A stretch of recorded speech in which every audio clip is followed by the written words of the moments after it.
My hands trembled as I clutched the manila folder, the doctor's words echoing in my ears like a distant thunderclap. "This isn't yours, Emily, but you need to see it." Inside were pages that shattered my world. Not my medical records, but my son's, revealing the web of lies he'd spun to protect his father. Just weeks before, at our neighborhood barbecue, I'd overheard him telling everyone, his voice steady and convincing, "Mom's been really sick lately. We have to be careful around her." Sick? I wasn't sick. But in that moment, as eyes turned to me with pity, I felt the betrayal slice through me like a knife, leaving me gasping for air in the life I'd built. Before I dive into how it all unraveled, tearing apart the family I thought was unbreakable, I want to gently ask you to subscribe to this channel and tap that like button. These stories pour out every day, raw and real. And if you've ever loved someone so deeply it hurt, only to watch it crumble, or had to pick up the pieces of your shattered self, know that you're not alone here. We're in this together. It started innocently enough, the way these things always do. I was 28 when I met Mark at a coffee shop in downtown Chicago, both of us fumbling with our orders during a rainy afternoon rush. He was tall, with that easy smile that made you feel like the only person in the room, working as a marketing exec for a mid-sized firm. I was a graphic designer, fresh out of a string of bad dates, sketching logos on napkins to pass the time. "Is that a dragon or a really angry cat?"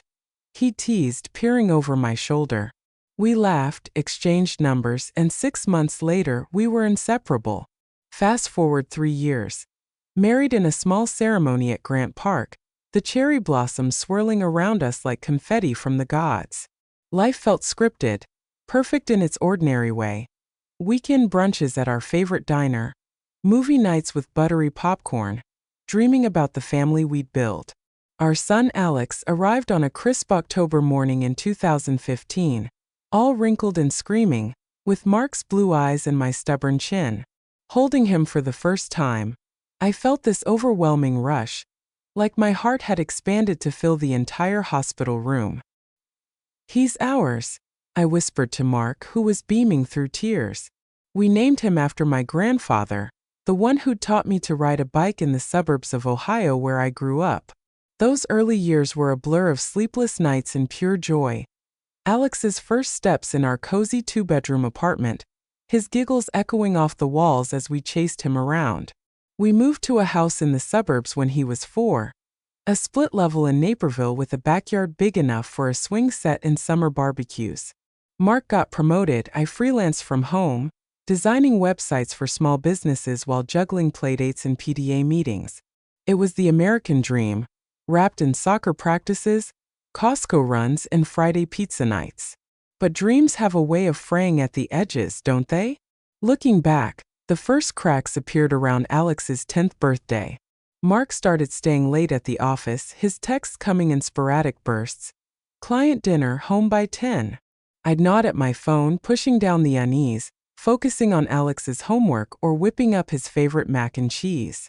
"Dad's working hard for us," I'd tell our boy, ruffling his hair as he hunched over his iPad, building worlds in Minecraft.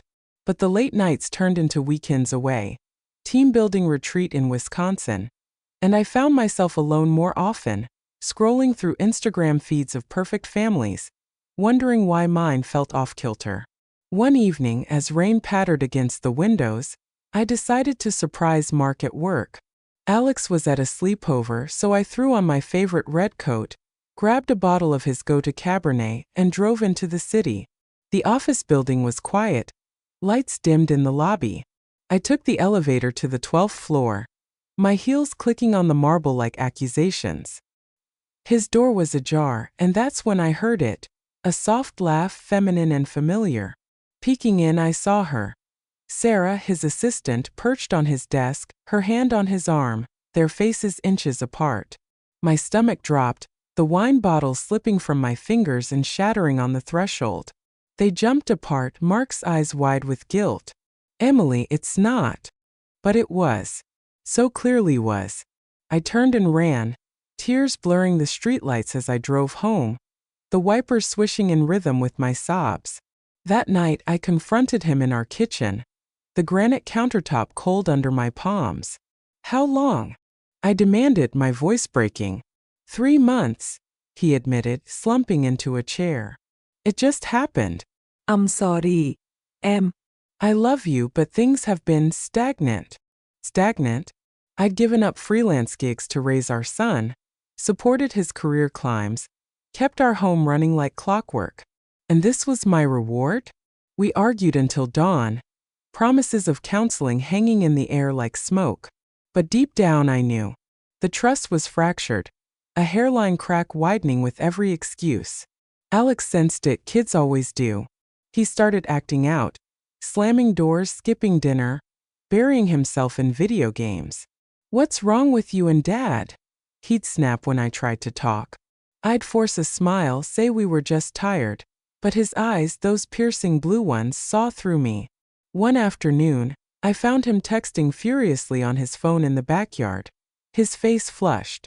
Who are you talking to? I asked, trying to keep my tone light. No one, he muttered, pocketing the device. But later, when he was in the shower, I glanced at it, unlocked a rookie mistake. Messages to his best friend. Mom's freaking out again. Dad says she's stressed, maybe sick. Sick? My heart skipped. I scrolled further. She's always crying. Dad thinks she needs help. I confronted Mark that night, after Alex was asleep. What have you been telling him? He sighed, rubbing his temples. Just that you're going through a rough patch. He needs to understand why things are tense. But it was more than that. The whispers started creeping in. At the school pickup line, moms I'd known for years gave me sympathetic smiles. Heard you're not feeling well, Emily. Anything we can do? Ide blink, confusa. I'm fine, really. But the seed was planted, doubt worming its way into my mind. Was I sick? The stress was taking a toll, sleepless nights, appetite gone, a constant ache in my chest. Maybe it was depression or worse. Then came the barbecue. It was our annual neighborhood gathering, the kind with burgers on the grill, kids running through sprinklers, and laughter floating on the summer breeze. I'd spent the morning prepping salads, forcing cheerfulness as Mark manned the grill. Sarah nowhere in sight but looming in my thoughts. Alex was helping set up tables, but his demeanor was off, avoiding my eyes, sticking close to his dad. Midway through, I stepped inside for more ice, and through the screen door I heard it. Alex, surrounded by a cluster of neighbors, his voice carrying clear as day. Mom's been really sick lately. We have to be careful around her. Dad says it's her nerves or something. The group murmured, heads nodding. Poor thing, someone said. She does look tired. I froze in the kitchen, the ice bag slipping from my hands, cubes scattering across the tile. Sick? Nerves? This wasn't just kid talk. It was calculated, echoing Mark's words but amplified, painting me as unstable. I stormed out, pulling Alex aside. What was that about? He shrugged, defiant. It's true. You're always upset. Dad told me. The betrayal hit like a wave, drowning me. My own son, the boy I'd nursed through fevers, cheered at soccer games, read bedtime stories to until my voice was hoarse. He was turning against me. That night, as Mark and I lay in bed, backs turned, I whispered, "Why is Alex saying I'm sick?" "He's worried," Mark replied too quickly. "Kids exaggerate." But I couldn't shake it. The rumor spread like wildfire. Texts from friends. "Hey, heard you're under the weather. Need soup." Even at work, when I picked up a freelance gig to distract myself, a client emailed, "Take your time if you're not feeling 100%. Paranoia set in. Was I losing it? I started doubting my own memories. Had I been irritable? Forgetful? The gaslighting was subtle, insidious.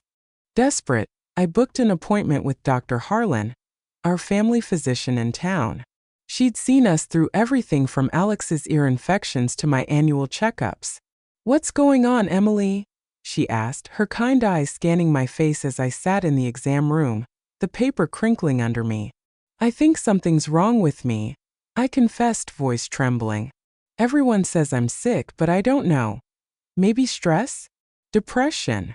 She nodded, ordering blood work, a full physical. Let's rule out the basics. But as we talked, I spilled it all, the affair, the tension, Alex's words. Her brow furrowed. Has Alex been to see me recently? Not since his last physical, I said.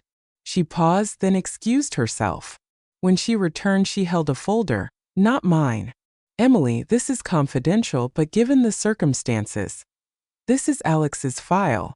Mark brought him in 2 weeks ago for a behavioral consult. But look at this. My hand shook as I opened it. Notes from the session. Alex describing me as unstable, hallucinating arguments, needing medication. But then a red flag, Dr. Harlan's addendum. Patient appears coached. Responses scripted. Recommend family evaluation. Coached. By Mark. It clicked then, the pieces slamming together. Mark wasn't just cheating. He was building a case discrediting me for custody, for divorce. Using our son as a pawn. The file included texts printed from Alex's phone. Mark instructing him. Tell them mom's sick if they ask. It'll help us. Help us. The rage boiled up hot and fierce.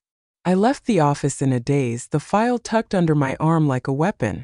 That evening, I confronted them both. Alex was in the living room gaming, Mark scrolling his phone. We need to talk, I said, voice steel.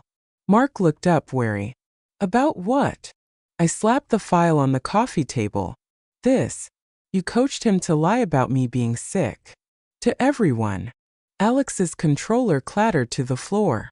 Mom, don't. I cut him off, tears stinging. You betrayed me, both of you. Mark stood, face paling. It's not like that. I was protecting Alex from your mood swings. Mood swings. I laughed bitterly. Because you cheated? With Sarah. The room went silent.